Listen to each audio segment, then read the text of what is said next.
Hey everybody, this is Everyday Commentary, and this is a video overview of this knife. This knife is, oh, that was terrible. This knife is the CRKT Seismic.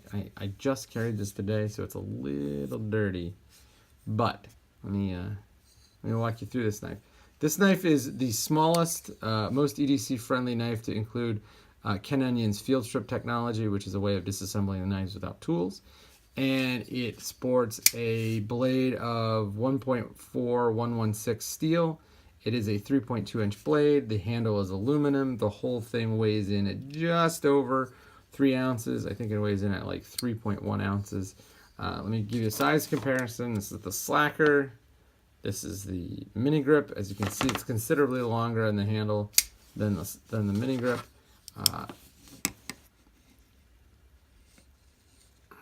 Point to point, you're giving up maybe a tenth. Let's put it right there. You're giving up maybe a tenth of an inch, an eighth of an inch of blade length on the mini grip. Mini grip is just one of those knives where the proportions are really incredible. As you can see, it's sort of a modified Warncliffe blade shape. The whole knife kind of has this, like, not exactly, but a little bit of a sway back feel. The CRKT Swindle was a modern sway back, and it was really cool. It's sporting this new for 2019 pocket clip. It's a deep carry over the top pocket clip. It is really simple, and it's really, really good. I love this pocket clip. It's the same pocket clip that was on the Seismic, which is a way bigger knife. The aluminum handles are decent. I think aluminum is underrated in the knife business. People go straight to titanium. But if you do aluminum with a steel insert like this, you get a lot of the same strength with not much weight at all. So, like the slacker on that account.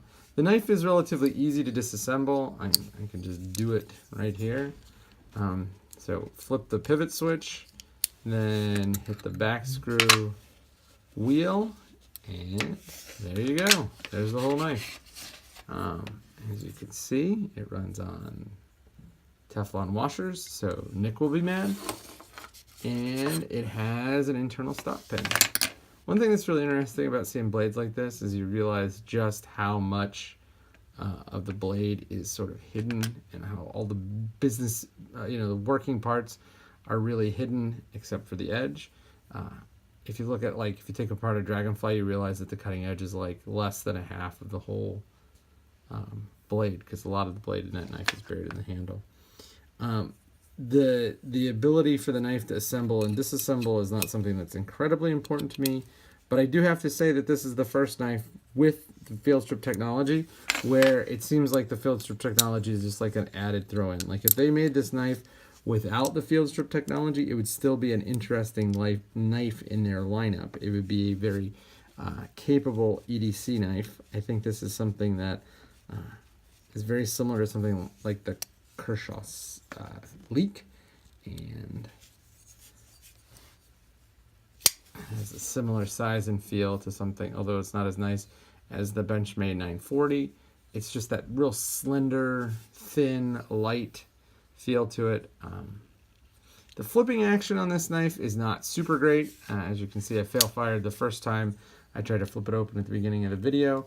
If you are not like 100% focused on it, or you're not 100% perfect with your technique, you'll get this blue, which is no good. So I'm not so worried about that. I think most of the time you'll be paying attention. Pop it out and you open things up. But if you're not, it's not going to open perfectly every time. I suppose I could put some lubricant on the Teflon and see how that does, but I'm not going to do that for now. Overall, it's a good knife. It's an interesting knife in that I would be perfectly happy with this knife even if it didn't have the field strip technology. My real question is, how much is that field strip technology going to add to this blade? Like, if they released this knife without it, would it be a worse knife? And I don't know the answer to that. So I'm going to do some pretty extensive carrying on this before I review it, because I want to make sure that I'm not sort of fixated on the knife as a knife and forget about the field strip, or fixated on the field strip and forget about the knife as a knife. So this is an overview of the CRKT Slacker. Look for a review coming soon.